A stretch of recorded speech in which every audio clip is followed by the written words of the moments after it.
Hey guys, welcome back once again to our YouTube channel Ships in Port.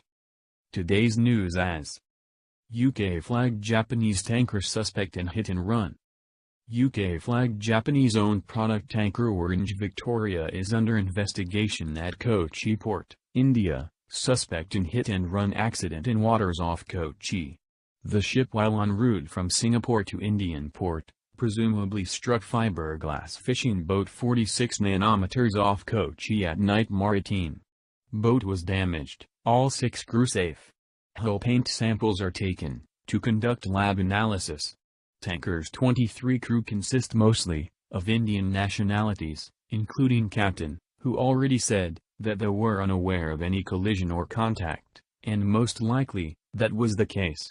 It's almost impossible to detect a small fiberglass boat at nighttime, and radar is not of much help, either.